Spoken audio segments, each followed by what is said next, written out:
ሰላም እንዴት ናችሁ? ፍሬ ህይወት ዮሐንስ ነኝ። በአፍሪካ ቀንድ በተለይም በኢትዮጵያ በኤርትራና በሌሎች ጎረቤት ሀገራት መካከል የሚፈጠሩ ማህበራዊ፣ ኢኮኖሚያዊና ፖለቲካዊ ሁነቶች ላይ ልዩ ትንታኔዎችን አቀርብላችኋለሁ። ለዩቲዩብ ቻናሌ አዲስ ከሆናችሁ አሁኑኑ የደወል ምልክቷን በመጫን ቻናሌን ሰብስክራይብ አድርጋችሁ ቤተሰብ እንድትሆኑ ጋብዛችኋለሁ። ቻናሌን ሰብስክራይብ አድርጋችሁ ቤተሰብ ከሆናችሁ ደግሞ ላይክና ሼር በማድረግ ለወዳጅ ዘመዶቻችሁ መረጃው እንዲደርስ እንድትጋብዙልኝ ጠየኳችሁ። በዛሬው ቆይታችን ላይ በሰፊው የምንመለከተው አንድ እጅግ አስገራሚ የሆነ ጉዳይ የግብፁ ፕሬዝዳንት አብዱል ፈታህ አልሲሲ ከኢትዮጵያ ጋር የገቡበትን ውጥረት ተከትሎ የአሜሪካው ፕሬዝዳንት ዶናልድ ትራምፕ በኢትዮጵያ ላይ ጫና እንዲያሳድሩ በመጪው ጊዜያት ውስጥ ዋሽንግተን ነጩ ቤተመንግስት በመገኘት በጋራ ሊመክሩ እንደሆነ ናሽናል የተባለ ዓለም አቀፍ ሚዲያ ይፋ አድርጓል። የግብፅ መንግስት በተደጋጋሚ በኢትዮጵያና በግብፅ ጉዳይ ላይ የአሜሪካ መንግስት ጣልቃ እንዲገባ ግብዣ ሲያቀርብ መቆየቱም የሚታወቅ ነው። ታዲያ ግብፅ ከአሜሪካው ፕሬዝዳንት ዶናልድ ትራምፕ ጋር በጋራ ለመምከር ሽርጉድ እያለች ባለችበት በዚህ ወቅት ላይ የእስራኤሉ ጠቅላይ ሚኒስትር ቤንያሚን ኔታንያሁ በመጪው ዲሴምበር 29 ከአሜሪካው ፕሬዝዳንት ዶናልድ ትራምፕ ጋር በጋራ ሊመክሩ መሆኑ ተሰምቷል። የዜና ከተሰማበት ጊዜ ጀምሮ ግብፅ መደናገጥ ውስጥ ገብታለች። ግብፅን ያስደነገጠው የእስራኤል ውሳኔ ደግሞ ህዳሴ ግድቡን በጋዛ እንዲሁም ደግሞ በኢትዮጵያ ጋር ያላቸው የሁለትዮሽ ግንኙነት መጠናከርን ተከትሎ ነው። እስራኤል ኢትዮጵያን በመወገን ከአሜሪካው ፕሬዝዳንት ዶናልድ ትራምፕ ጋር በጋራ ትመክራለች የሚል ስጋትን በግብፅ ባለስልጣናት ላይ አድሮባቸዋል። በዚህ ጉዳይ ላይ ሰፋ ያለ ትንታኔን ይዤላችሁ ቀርቤያለሁ። ለዩቲዩብ ቻናሌ አዲስ ከሆናችሁ አሁኑኑ የደወል ምልክቷን ተጭናችሁ ቻናሌን ሰብስክራይብ፣ ቪዲዮን ላይክ እና ሼር በማድረግ ደግሞ ለወዳጅ ዘመዶቻችሁ አጋሩልኝ። ወደ ዝርዝር ዘገባውም ተሻገርኩኝ። የዛሬው አጀንዳችን የሆነው የኢትዮጵያ ህዳሴ ግድብ ከተገነባ በኋላ እንቅልፍ ያጡት የግብፅ ባለስልጣናት የኢትዮጵያ ህዳሴ ግድብንና እንዲሁም ደግሞ የአባይ ውሃ ላይ ያላቸውን የበላይነት ለማስጠበቅ ከፍተኛ ጥረቶችን እያደረጉ ቢሆንም የኢትዮጵያ መንግስት ግን ለዛ የሚመች ምህዳርን ባለመፍጠሩ ምክንያት ግብፅ አሁን ላይ እጅግ አደገኛ የተባለ አጣብቂኝ ውስጥ ገብታለች። የኢትዮጵያ ህዳሴ ግድብ ግንባታው ከተጀመረበት ጊዜ ጀምሮ የተለያዩ ወጥመዶችን እየዘረጋች ያለችው ግብፅ ስትፈልግ ህዳሴ ግድቡ እንዳይገነባ እንዲሁም ደግሞ ዛሬ ላይ የደረሰበት ደረጃ ላይ እንዲያደርስ ሱዳንን ስትጠቀም ሌሎች ጎረቤት ሀገራትን ጭምር በመጠቀም በሁለትዮሽ ግንኙነት በማላከክ የኢትዮጵያን የውስጥ ሰላም ለማተራመስ ጭምር ስትሰራ ቆይታለች። ታዲያ የኢትዮጵያ ህዳሴ ግድብ በይፋ ተመርቆ ስራ ከጀመረበት ጊዜ ጀምሮ ደግሞ ግብፅ እንቅልፏን በማጣት ሌሎች ተመሳሳይ ሜጋ ፕሮጀክቶች በአባይ ውሃ ላይ መነሻ በማድረግ በኢትዮጵያ መንግስት አማካኝነት እንዳይገነቡ የተለያዩ ወጥመዶችን እየዘረጋች የተለያዩ እቅዶችን እያወጣች እንቅስቃሴ እያደረገች ትገኛለች። ባሳለፍነው ሳምንታት የግብፅ የውጭ ጉዳይ ሚኒስትር ባድር አብደላቲ ከኢትዮጵያ ጋር በህዳሴ ግድብ ዙሪያ እንዲሁም ደግሞ በአባይ ውሃ ላይ የተለያዩ ድርድሮች፣ ውይይቶች እንዲደረግ ጭምር ዓለም አቀፍ ተቋማትን የተለያዩ ሀገራት ቢጠቆማቸውም የውጭ ጉዳይ ሚኒስተሩ ግን ከኢትዮጵያ ጋር ለ13 ዓመታት ያለምንም ጥቅም ተደራድረናል፣ ተወያይተናል። ከአሁን በኋላ ግብፅ ልታደርግ የምችለው በአባይ ውሃ ላይ ያላትን የበላይነት ለማስጠበቅ የምትወስደው እርምጃ የጦር እርምጃን ጨምሮ ሌሎች እንቅስቃሴዎችን ማድረግ ነው በማለት ገልጸዋል። ከውጭ ጉዳይ ሚኒስተሩ ባድር አብደላቲ ንግግር አስቀድሞ ደግሞ የግብፁ ፕሬዝዳንት አብዱል ፈታህ አልሲሲ በጋዛ የተደረገውን የተኩስ አቁም ስምምነት ተከትሎ በተዘጋጀው መድረክ ላይ እንዳስተላለፉት ከሆነ የግብፁ ፕሬዝዳንት አብዱል ፈታህ አልሲሲ ኢትዮጵያ በአባይ ውሃ ላይ ያላትን የበላይነት ለግብፅ አሳልፋ የማትሰጥ ከሆነና ግብፅ የአባይ ውሃ ባለቤት መሆኗን የማይረጋገጥ ከሆነ አስፈላጊ ከሆነ የጦር እርምጃ ጭምር እንወስዳለን የሚሉ ንግግሮችን ሲያደርጉ ቆይተው ባለፉት 2 ወራት ብቻ በኢትዮጵያና በግብፅ መንግስት ባለስልጣናት በኩል የቃላት ጦርነቶች ተጠናክረው ቆይተዋል። ታዲያ በእነዚህ የቃላት ጦርነቶች ውስጥ ዓለም አቀፍ ማህበረሰቡ ላጊ የተባለውን ግንዛቤ ያገኘ ሲሆን በኢትዮጵያ በኩልም ኢትዮጵያ የውሃው ሀብት ባለቤት መሆኗን በመግለጽ በዓለም አቀፍ የውሃ አስተዳደር ህጎች ጭምር በማስጠጋት ጭምር የላይኛውና የታችኛው ተፋሰስ ሀገራት ከአባይ ውሃ ላይ የሚገባቸውን ያህል ጠቀሜታ እንዲያገኙ ያደረገችው እንቅስቃሴ ለግብፅ መንግስት ሽንፈትን ያከናነበ እንደሆነም ሲገለጽ ቆይቷል። የግብፅ የሚዲያ አካላትን ጨምሮ የግብፅ ፖለቲከኞች ሁልጊዜም አጀንዳቸው ህዳሴ ግድብ መገንባት ወይም ደግሞ ኢትዮጵያ በአባይ ውሃ ላይ እየወሰደች ያለችው የበላይነት ሲሆን ይህም ደግሞ የግብፅ መንግስት ባለስልጣናት በተለያዩ ሴራዎች ጭምር በመጠቀም የኢትዮጵያን የበላይነት በመንጠቅ የቀኝ ግዛት ስምምነቶችን ጭምር በመጠቀም የአባይ ውሃ ባለቤት እንዲሆኑና በበላይነት እነሱ እንዲዘውሩት ያላቸውን ፍላጎት በተለያዩ መንገዶች ሲገልጹም ቆይተዋል። እንደውም ህዳሴ ግድቡ የተመረቀ አካባቢ ላይ የተለያዩ የግብፅ ሚዲያ አካላቶች ግብፃውያን ሲገልጹት እንደነበረው ሌሎች የግብፅ መሪዎች ባላስደፈሩ መልኩ የግብፁ ፕሬዝዳንት አብዱል ፈታህ አልሲሲ ከኢትዮጵያ ጋር እየተደራደርኩ ነው፣ ኢትዮጵያን ከአባይ ውሃ ባለቤትነት ላይ ለማንሳት እየሰራው ነው፣ ግብፅ የአባይ ውሃ ባለቤት ናት የሚሉ ገጽታዎችን እየገነባው ነው እያለ ሲሸውደን ነበር። ስለዚህ የግብፅን የአባይ ውሃ ባለቤትነት ማስጠበቅ አልቻሉም በሚል ደረጃ በፕሬዝዳንት አብዱል ፈታህ አልሲሲ ላይ ጭምር ግብፃውያን የሚዲያ ዘመቻ ከፍተዋል፣ የተቃውሞ ሰልፎችን አካሂደዋል። ባለፉት ጊዜያት ላይ ይህ በተጠናከረ በመጣበት በዚህ ወቅት ላይ ባሳለፍነው ሳምንት የግብፅ መንግስት ባለስልጣናት ኢትዮጵያና ኤርትራ መካከል ያለው ውጥረት እየተባባሰ መጥቶ በኢትዮጵያና በኤርትራ መካከል የለየለት ጦርነት ይፈጠራል የሚል እሳቢያቸውን በማጠናከር ለኤርትራ መንግስት የጦር መሳሪያ ከማስታጠቅ ጨምሮ የጦር ስትራቴጂዎችን መንደፍ፣ ሌላ ደግሞ የኤርትራ መንግስት ባለስልጣናት በኢትዮጵያ ውስጥ ጉዳዮች ላይ የሚያደርጉት ጣልቃ ገብነት ላይ ትብብርን በማድረግ ጭምር ሲንቀሳቀስ የነበረው የግብፅ መንግስት በኢትዮጵያና በኤርትራ መካከል ያለው ውጥረት በፈለገው ልክ ወደ ጦርነት ሊገባና የህዳሴ ግድቡን ጥቅም ሊያስከብርለት አልቻለም። ከዛም በተጨማሪ ደግሞ የምዕራብ እዝ ላይ ሱዳንን በመጠቀም ኤርትራን በመጠቀም ያደረጉት ትንኮሳ ወደ ቤኒሻንጉል ጉሙዝ አካባቢ ላይ የህዳሴ ግድቡን አካባቢ ደህንነት ለመረበሽ ያደረጉት እንቅስቃሴም በምዕራብ እዝ በተጠንቀቅ መቆም የምዕራብ እዝ እያደረገው ባለው ኦፕሬሽን አማካኝነት የግብፅ መንግስት ባለስልጣናት ሊሳካላቸው አልቻለም። እያደረጉት ያሉት የውስጥ ትንኮሳ ኤርትራን በመጠቀም ሲያደርጉት ከነበረው ቅስቀሳና ኤርትራን በመጠቀም ሲወስዱት ከነበረው እርምጃ በተጨማሪ ደግሞ ኢትዮጵያ በዓለም አቀፍ ደረጃ ከሀያላን ሀገራት ጋር የፈጠረችው ጥምረት ወይም ደግሞ እያጠናከረችው ያለችው ጥምረት እነሱ በህዳሴ ግድቡና በአባይ ውሃ ላይ ሊወስዱት የሚፈልጉትን የበላይነትን የሚያንኳስስ መስሎ ስላታያቸው በኢትዮጵያና በሳውዲ መካከል ግጭት ለመፍጠር ሲሰሩ ነበር። ኢትዮጵያን ከቀይ ባህር ለማራቅ በሚል እርምጃ ሳውዲና ኢትዮጵያ መካከል ያለውን የዲፕሎማሲ ግንኙነት ለማለያየትም ጥረቶች አድርገዋል። ግን የሳውዲ መንግስት ከአሜሪካው ፕሬዚዳንት ዶናልድ ትራምፕ በተሰጠው ግብዣ አማካኝነት በኢትዮጵያ ውስጥ የተለያዩ ሜጋ ፕሮጀክቶችን ለመስራት ከኢትዮጵያ ጋር የሁለትዮሽ ግንኙነትን ለማጠናከር ኢኮኖሚያቸውን ቢልድ ለማድረግ የሚያስችል ስምምነቶችን ደረሱ። ከሌሎች ሀገራትም ጋር ግጭት ውስጥ ለማስገባት ዓለም አቀፍ ተቋሙ ኢትዮጵያን አላግባብና ህገወጥ በሆነ መንገድ የውሃ አካሉን እንደተቆጣጠረች ጭምር ግምት ውስጥ ለማስገባት ባለፉት ጊዜያት ላይ በሱዳንና በግብፅ የተከሰተው ጎርፍ ኢትዮጵያ በህዳሴ ግድቡ አማካኝነት የለቀቀችብን ውሃ ነው በማለት ዘመቻን ከፈቱ። ደግሞ ነገሮች ሲጣሩ ሳይንሳዊ በሆነ መንገድ ሲጣሩና በኢትዮጵያ በኩል ደግሞ የሚሰጡ መግለጫዎች እንደሚያሳዩ ከሆነ በሱዳንና በግብፅ የተፈጠሩ ጎርፍ አደጋዎች የኢትዮጵያ መንግስት ህዳሴ ግድቡን በመገንባቱ ምክንያት ግብፅና ሱዳን ሊደርስባቸው ከሚገባው ጉዳት በእጅጉ ያነሰ ጉዳት እንዲደርስባቸው አድርጓል። ለዚህም ደግሞ ህዳሴ ግድቡ ለግብፅም ሆነ ለሱዳን ውለታን እንደዋለ ጭምር ነው የተገለጸው ማለት ነው። ግብፅና ሱዳን በሁለትዮሽ ግንኙነታቸውን በማጠናከር ኤርትራን መጠቀም ያድርገው ህዳሴ ግድቡን አጀንዳ አድርገው በሚያደርጉት እንቅስቃሴ ላይ ሶማሊያ ላይ የተሰማራው የሰላም አስከባሪ ኃይልን ጭምር ግብፅ ልትጠቀም ሞክራለች።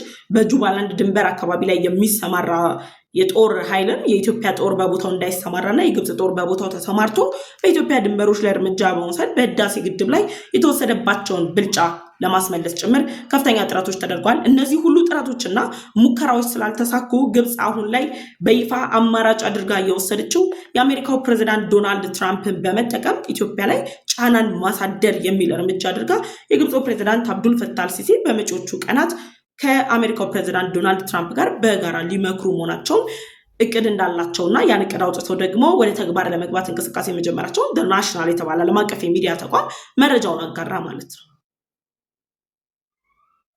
ናሽናል ይዞት በወጣው ዘገባ መሰረት የግብፁ ፕሬዚዳንት አብዱል ፈታህ አልሲሲ አሜሪካ ድረስ ሄደው ከዶናልድ ትራምፕ ጋር ምክክር የሚያደርጉበት ዋነኛው ጉዳይ በኢትዮጵያና በግብፅ መካከል መነሻውን ህዳሴ ግድብ የአባይ ውሃ አድርጎ የተፈጠረው ውጥረት ላይ እንዲሁም ደግሞ የአባይ ውሃ ግብፅ እያለች ያለችው ወይም ደግሞ አዲስ ያመጣችው እቅድ የአባይ ውሃ የተፋሰሱ የላይኛውም የታችኛውም ተፋሰስ ሀገራት የባለሙያ ኮሚቴዎች እና የአፍሪካ ህብረት የሚወክላቸው አካላት ብቻ ሊያስተዳድሩት የሚገባና የትኛውም ሀገር ያለ ተፋሰሱ ሀገራት ፍቃድ ምንም አይነት ሜጋ ፕሮጀክቶችን እንዳይገነባ የሚያስችል አሰራር ሊበጀት ይገባል። ለዚህ ደግሞ አሜሪካ በኢትዮጵያ ላይ ተጽዕኖ ልታሳደር ይገባል። ስለዚህ ከአሜሪካው ፕሬዚዳንት ዶናልድ ትራምፕ ጋር የግብፅ መንግስት በጋራ በመምከር ኢትዮጵያ ላይ ተጽዕኖ እናሳድርባታለን፣ ኢትዮጵያ በአባይ ውሃ ላይ ወስጄዋለሁ ወይም ደግሞ አድርጌያለሁ እያለች ያለችው የበላይነት ማብቂያ ሰዓቱ ወይም ደግሞ መጠናቀቂያ ሰዓቱ ነው የሚል እቅድ አውጥተው የዋሽንግተን ጉዟቸውን ለማድረግ ሽርጉዳቸውን እያጠናከሩ ይገኛሉ።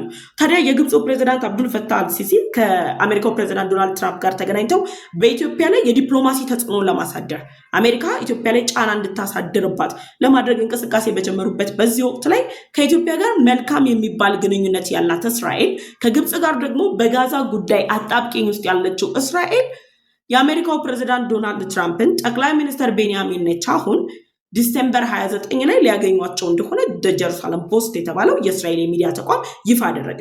ይህ ደግሞ ለግብፅ ባለስልጣናት ያልጠበቁት መርዶ ነው የሆነባቸው። ከቀናት በፊት አስቀድመው ምን ብለዋል የግብፅ መንግስት ባለስልጣናት?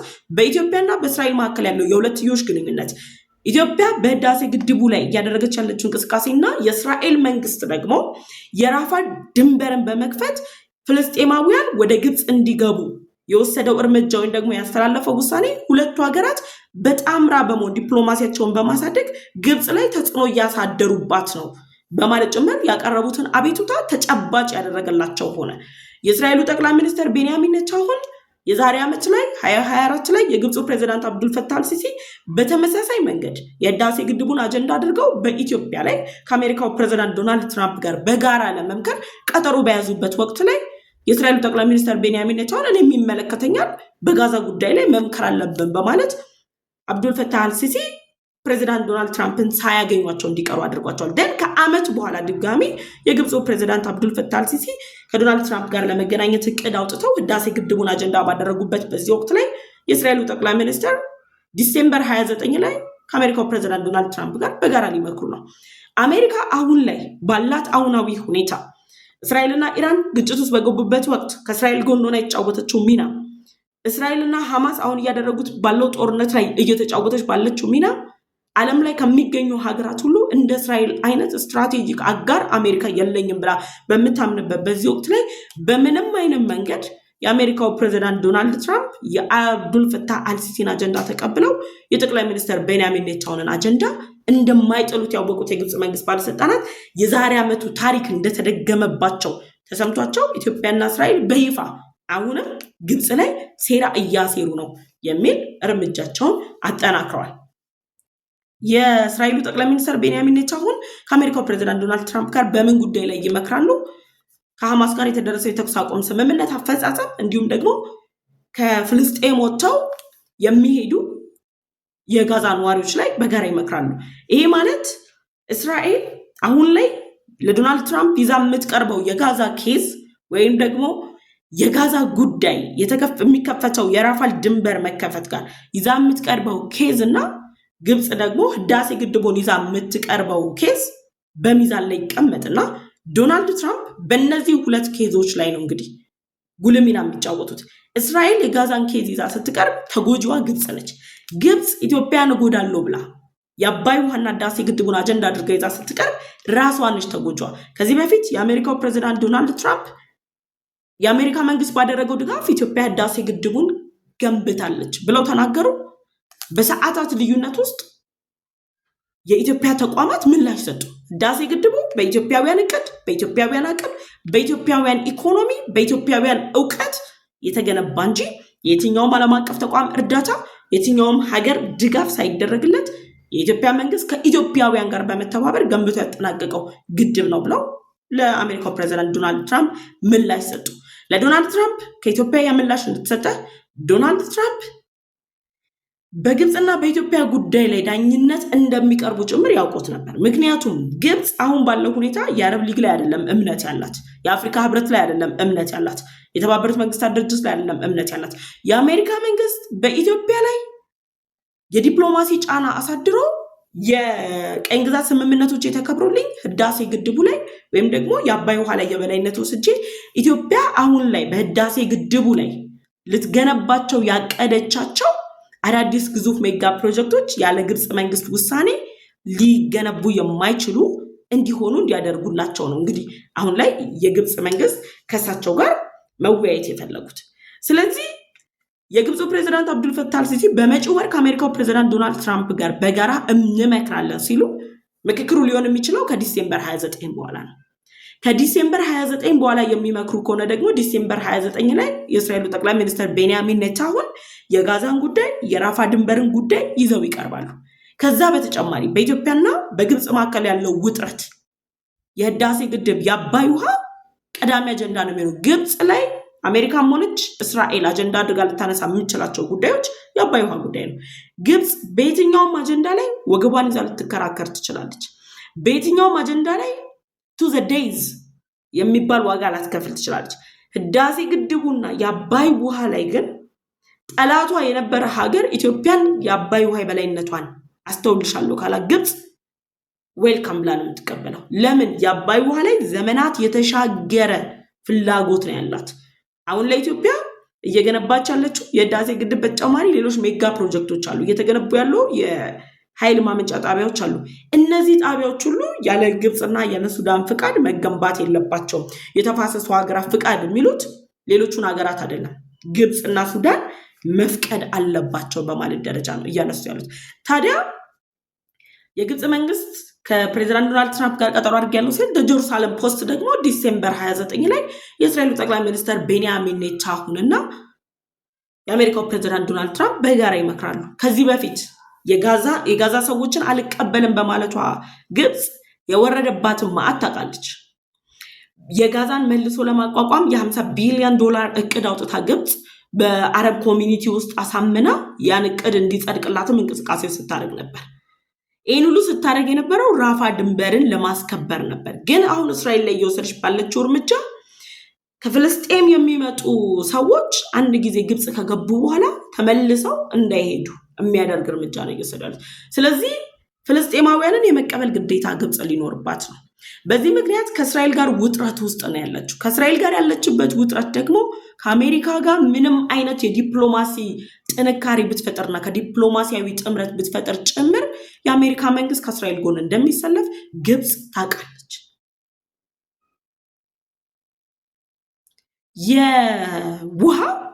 የአባይ ውሃ ለግብፅ ህልውና መሰረታዊ ጉዳይ ነው። በአባይ ውሃ ተጠቅመው ነው እርሻ የሚያርሱት። ቱሪዝም ሴክተራቸው በአባይ ውሃ ነው የሚሰራው። እስትንፋሷ ነው ለግብፅ።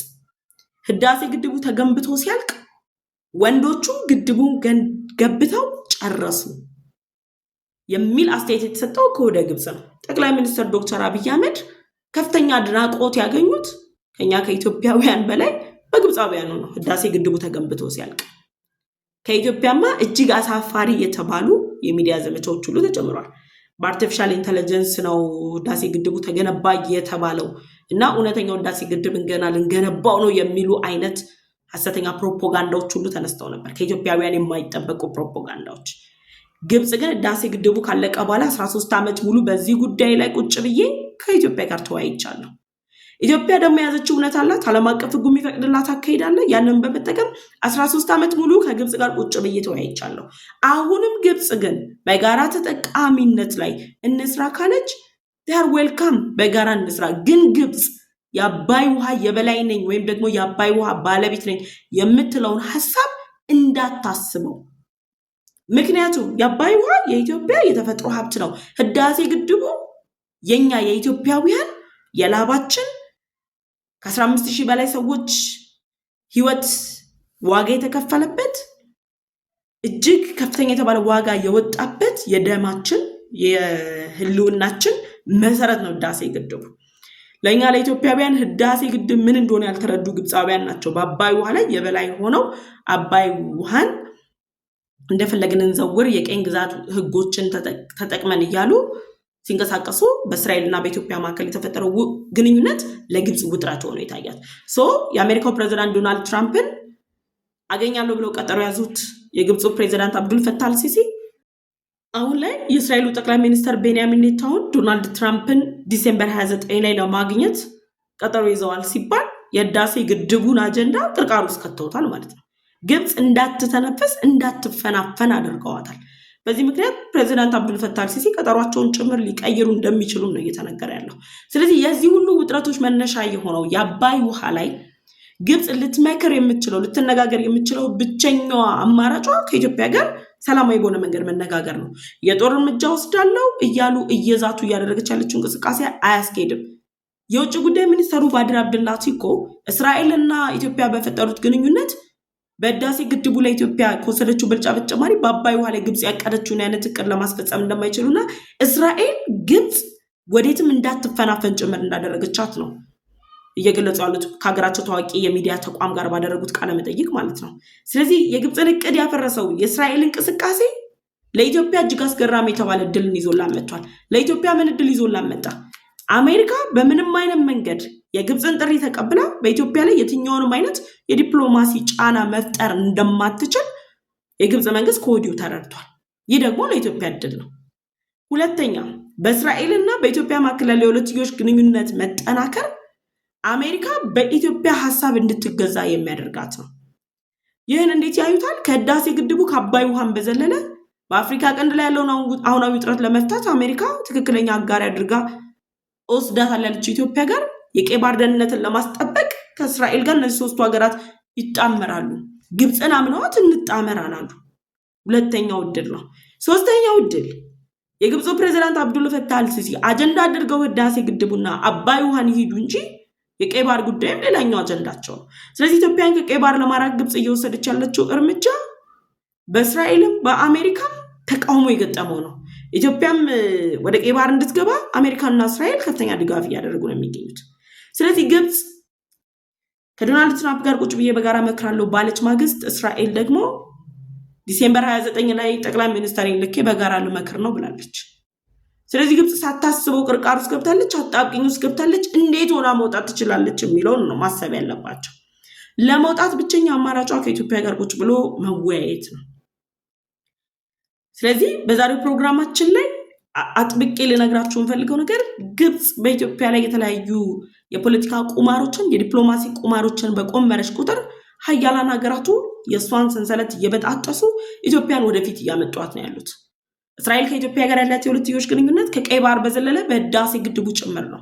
ህዳሴ ግድብና ጋዛን ይዛ ነው እስራኤል ቀርባ ግብፅን ቅርቃር ውስጥ የምትከታት። ይሄ ሁኔታ ባለበት ሁኔታ ላይ ኢትዮጵያ በህዳሴ ግድቡ በአባይ ውሃ ደግሞ በቀይ ባህር ላይ የበላይነቷን ማታስጠብቅበት ምንም ምክንያት የለም ነው የምላችሁ። ስለዚህ ዲሴምበር 29 ላይ የእስራኤሉ ጠቅላይ ሚኒስትር ቤንያሚን ኔታንያሁ ከዶናልድ ትራምፕ ጋር ይመክራሉ። የግብፁ ፕሬዝዳንት አብዱል ፈታህ አልሲሲ እስራኤል ከመከረች በኋላ መምከራቸው ዋጋ ስለማይኖረው ምክክሩ ሊሰረዙሉ እንደሚችል ነው የምነግራችሁ። ስለዚህ በቀጣይ ምን ሊፈጠር ይችላል የሚለውን ደግሞ አብረን የምናይ ይሆናል።